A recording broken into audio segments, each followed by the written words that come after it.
Hello, this is Aaron Price, the CEO of TechUnited New Jersey, back with another AMA with Vistage. Today I have Mike Markulek of Vistage joining us today. Hopefully I got it right the second or third. How are you doing? Yeah, I didn't realize the mic part would be the difficult. So where before we get into it, where are you physically based these days? Physically, I'm down in Hopewell Township.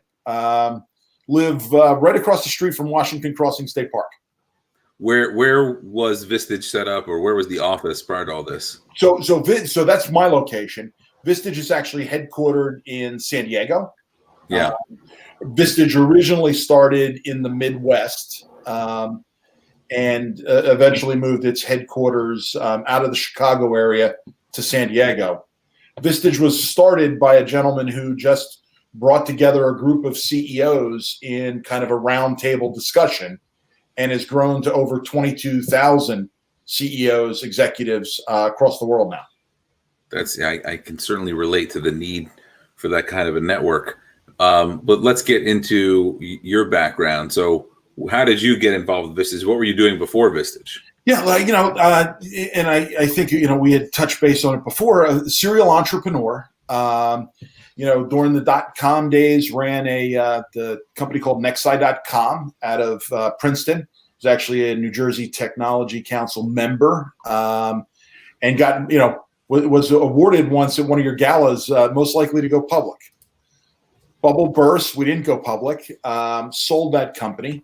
I wound up at a Bell Labs spinout, a company called Lumeta, doing cybersecurity primarily for the federal government and large financial services.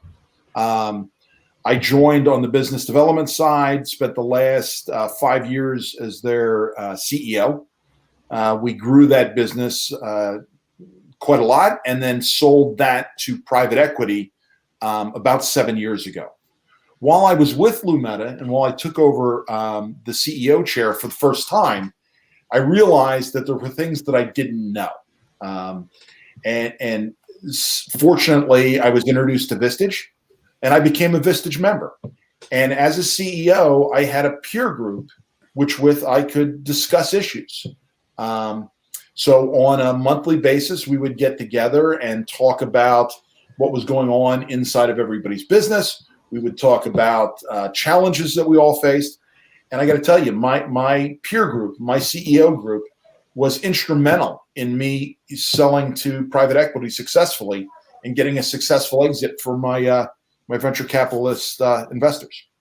Yeah, I mean, I'm such a huge believer in these kinds of networks. It's really how I ended up in the role that I'm in. But before any of this, built my own more informal version of something very similar. And I wonder what you see as the most important culture aspects of bringing the right people in the room and getting it a lot. I'm going to break this question up into a few questions, but I'm getting to how do you get the most out of this kind of group? But first, how do you think about bringing the right people together? Well, so bringing the right people together is important. And a group is facilitated by a chair. I'm a chair in New Jersey. I've got 20, 24 other chairs in the Metro New York, Southern Connecticut, New Jersey area. And a chair builds a group, and we bring together executives from different businesses, but all who face kind of similar challenges. Particular group I'm working on tends to have a couple larger companies in it. So we specialize in some of the larger global issues that businesses face. But there's also CEO groups that focus on, entrepreneurs and startups and small businesses or family-owned businesses. So we bring together the right mix of CEOs and put them into the room. And as I tell people all the time, as a CEO, you spend most of your time working in your business, right? You're handling day-to-day problems. You're addressing day-to-day issues.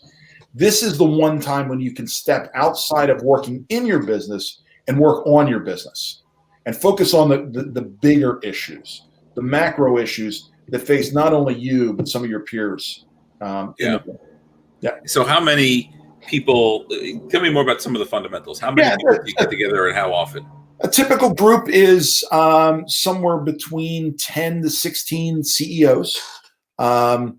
They are in non-competitive businesses, obviously, to make it effective. There's kind of the confidentiality aspect to it as well. We meet on a monthly basis. Typically, meetings consist of a industry expert or outside speaker to come in, and we've had speakers recently from the how to deal with COVID, right? How to deal with staying motivated and keeping your team motivated, and we've also had some speakers to take us back to the basics on how you think about financing your business and how you think about handling operating capital, especially in this tumultuous time. Post speaker, we typically have a executive work session, and that breaks into really two components. One is just a roundtable for members to kind of talk about their business, what's going on. We'll also talk a little bit about our personal lives. We get to know each other's families, each other's children, and we'll kind of check in on a regular basis. And then we have a discussion topic, and our discussion topics have ranged from diversity to corporate giving, right? We had an interesting conversation a couple of months ago on what does the future look like for company paid healthcare, right? Where is that going, and what are CEOs thinking about, or what should they be thinking about as we start to talk about things like universal healthcare or healthcare for all? What does that mean to a business that's providing a high level of healthcare package for their employees today? In addition to that, we'll meet on a one-on-one basis, a little bit of coaching, executive mentorship. With my particular group of CEOs, I really spend time uncovering what their challenges are so that I could bring them back to the group. And then there's a set of tools provided for Vistage members. Think of it as a private LinkedIn, where you can share information, where you can get referral information, where you can conduct business outside of the regular world. So how critical are you as the community, as the organizer here and the facilitator in the success of the group? If I'm doing my job, I go to a meeting and I say very little. Most of my work is done behind the scenes in those one-on-one sessions, helping CEOs, helping executives understand the challenge that they face, preparing them to articulate that in front of the group, and then making sure that the group is ready to kind of process those issues. So I'm curious what you see as some of the most common issues that you uncover in some of those one-on-one discussions. A lot, it's funny because whether you're a small business, whether you're just starting, or whether you're a large firm, and I do have a couple large firms in my group, as I said, some of the issues are exactly the same, right?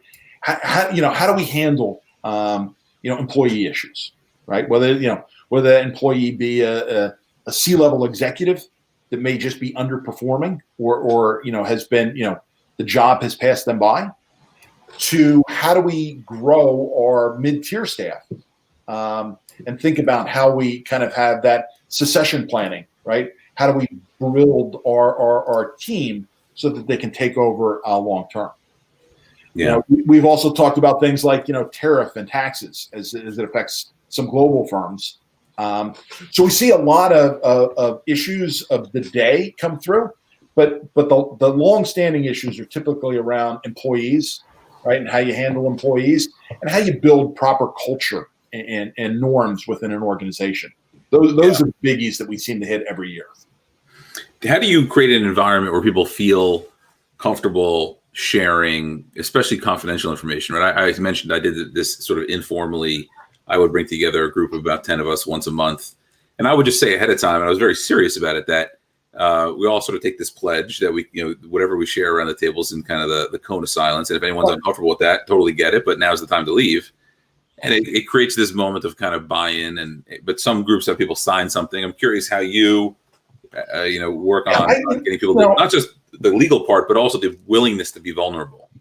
The willingness to be vulnerable really is around trust, right? So you've got to build that trust, and it doesn't happen overnight, and it doesn't happen with interjecting a lot of new members into the room, right? So you build trust as they get to understand each other's business, as they get to understand each other's family, each other's personal challenges. And I've been very fortunate with the group that I'm working with right now that they've built, a very high level of trust. They're willing to talk about challenges that face their family. They're willing to talk about vulnerabilities around, succession planning.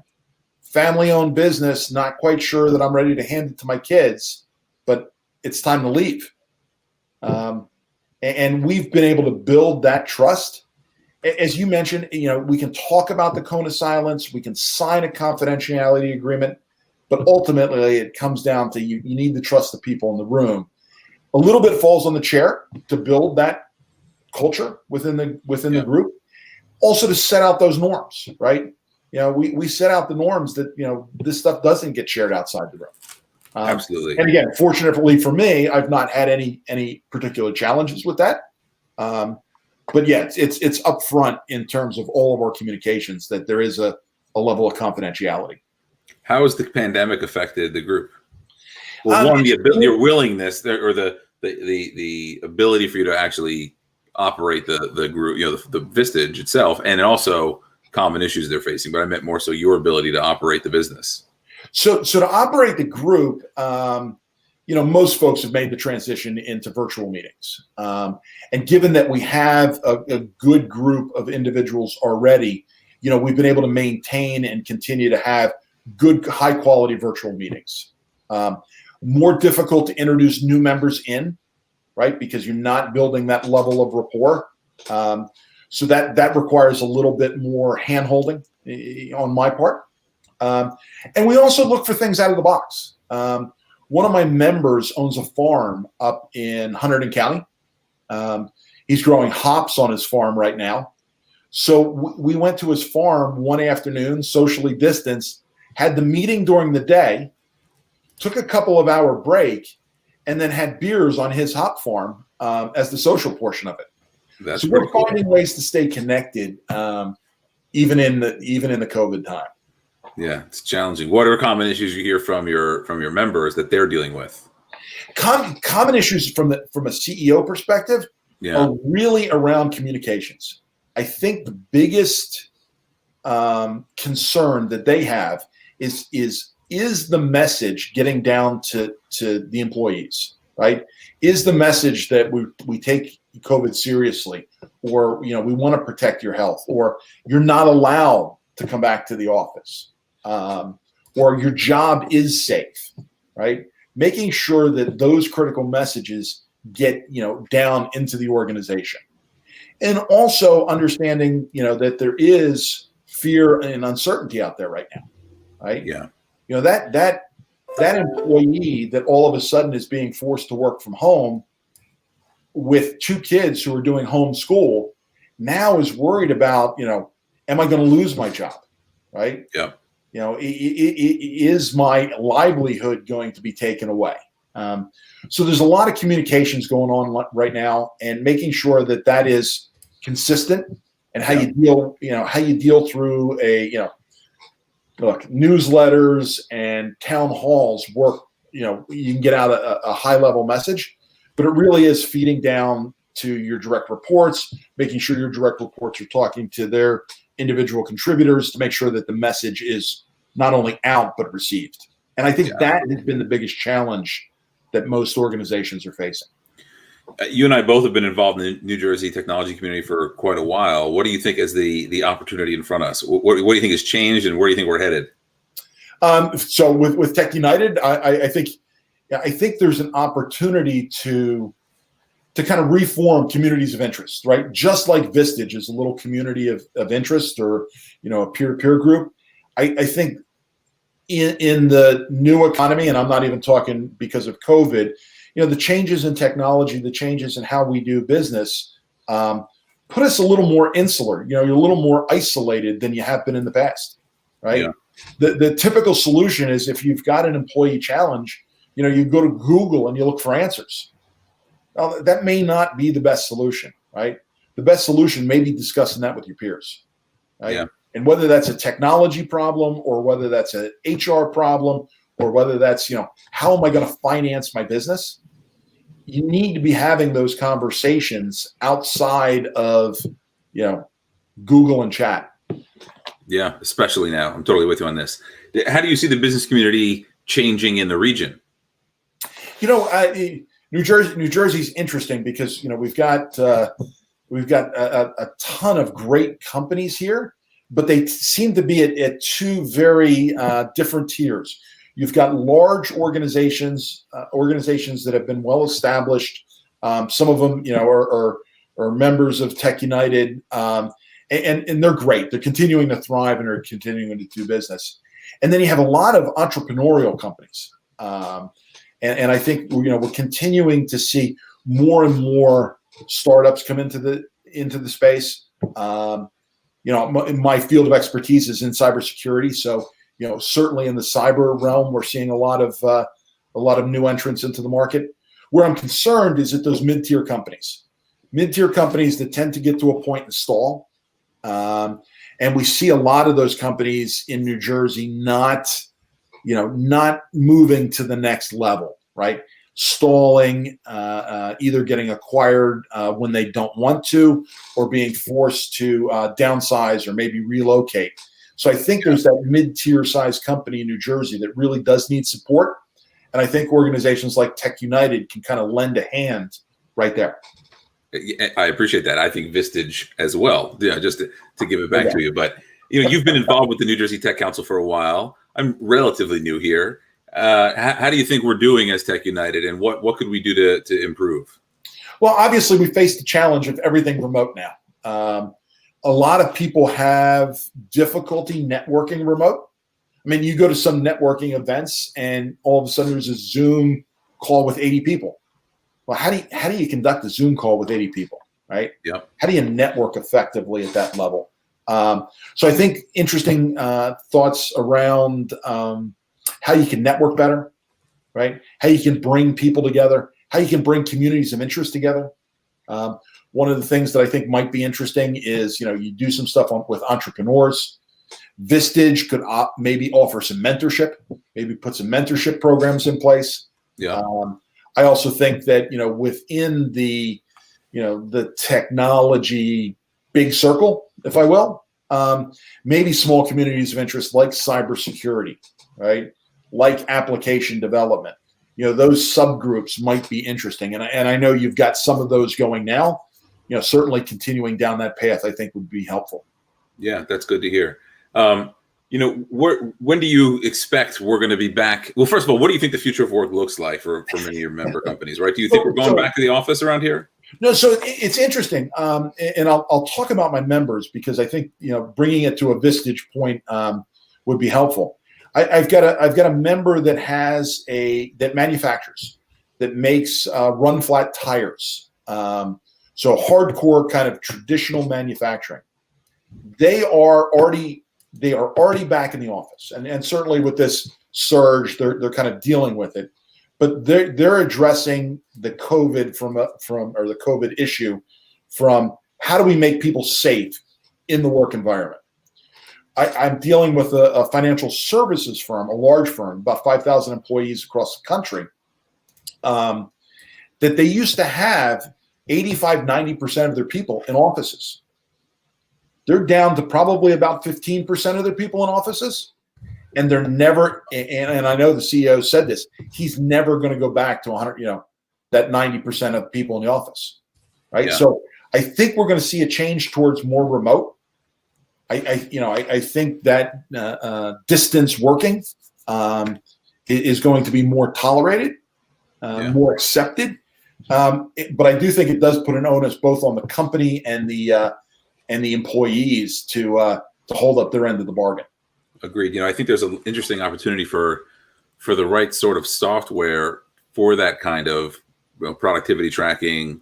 To your point before about how do you network, I think we're in the very, very early days of the tools that we'll start to see evolve over the next few years to drive much richer event engagement, networking engagement, individual engagement.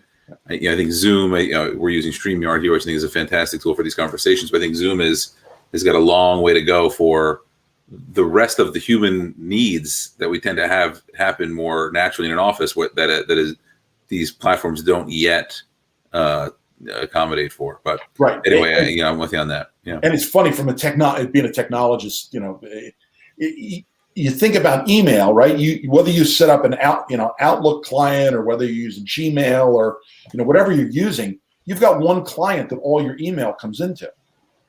I must have GoToMeeting, WebEx, Zoom, Microsoft Teams, and then on top of that, I've got text messaging, Slack. I must have 20 different sources of input, and I can't get them all into one screenshot. Yeah, that's right. You really can't. That's a great point. I mean, I do think, for the entrepreneurs listening, there's a huge opportunity right now. There's a huge opportunity to kind of streamline that process. Absolutely. And, right? I think we're going to see this world change dramatically. A lot of interesting companies pop up. I mean, as you know, Slack, I'm assuming you saw the news, Slack got acquired, yep. nearly $28 billion deal. I think we'll see a lot more of those emerging over the next decade. And you see, traditional, what I would have considered truly social media, right? How do you keep in touch with your army buddies or your high school friends, like Facebook, are now becoming used for business. Twitter, right? It really is morphing into one kind of messaging platform. And then how do we take advantage of YouTube and everything else that I've already mentioned, right? Agreed. Somebody told me the other day that the second biggest search engine out there is YouTube right now. Interesting. Yeah. On another note, I learned this morning, I'll ask this is a quiz question. What do you think the most popular ice cream flavor of the year is? Geez. Go with vanilla. That is correct. Okay. I was shocked. And chocolate is not even in the top 3. Look, I'm a big guy. I would say fish food for me. The Ben and Jerry's. But so good. You want to take a guess at the number 2 and 3? I was shocked at what I'm going to go with some kind of coffee or mocha. Yes, that's in the top 3, and then you want to take a stab at the third? I'll be shocked. The other one that's in there is cookie dough. Wow, 2 out of 3 is pretty good. Okay. Strawberry is in the top 3. Strawberry, coffee, and vanilla. I would never in a million years would have gotten those right. I think those are the first 3 and chocolate at Baskin Robbins, right? Yeah, I guess so. Anyway, a little off topic. We've been asking people lately in our Zoom interviews their favorite flavor of ice cream, and so it was top of mind, and then I heard it something on the radio this morning. I asked my Vistage group, which I met with yesterday. We got to the last 10 minutes, and I said, look, we're getting ready for the holidays. Everything's shut down. What television shows or movies do we need to go binge watch? Anything good? Some of the same thing. The Queen's Gambit. People are loving Schitt's Creek these days. Yeah, that's I think that one's been out there a little while. So we'll see. Suits. I've never watched Suits, but I understand that one's a couple people came up with that. If you want to learn how to be a lawyer. Yeah, I think the story of it is somebody drops out of law school and then goes out and hangs a shingle and pretends to be a lawyer. It's a good show. I used to watch that show. That was a long time ago. I think it's still going though, right? I don't know. Maybe it is. It's like Breaking Bad. You wait until it's over before you binge watch the whole thing. Yeah. So George has been watching. Said he turns his iPad into a video conferencing device to better manage all those services, which is an interesting way to handle it. Regardless, I think we're going to see. George, our most engaged watcher, back to the ice cream. The question is why vanilla's number 1. Vanilla's dependable, no surprises, it is customizable, and maybe in the year of the pandemic, that's what we all need. Something just vanilla. And look, I'm not going to talk politics, but I think you could put Joe Biden in for vanilla. Oh, 1,000%. I am not shy about my dislike of the Trump administration, but I don't think people were voting for Biden. I think the vanilla metaphor there is. Yeah, absolutely. I think we're all looking for some vanilla right now. Anyway, on that note, thank you so much for being part of the Tech United community. I really appreciate it. People who are interested in Vistage should check out Vistage.com. Will it be obvious for how they can get involved with? It will be, and we're going to be. I and a couple of the other chairs will be active in some of the groups, some of the discussions that you're having on, and you'll see us as a much more active participant within Tech United next year. Excellent. We really appreciate that. And I appreciate your membership to the organization for all these years. If we were in person, we do a lot of high-fiving. So now we're virtual. We got to do the virtual high fives. So on the count of three, high five the camera. 1, 2, 3. Boom. Mike, thanks so much for being with us today. Really appreciate it. Stay safe, and I will talk to you soon. All good. Thank you. Thank you. Bye-bye.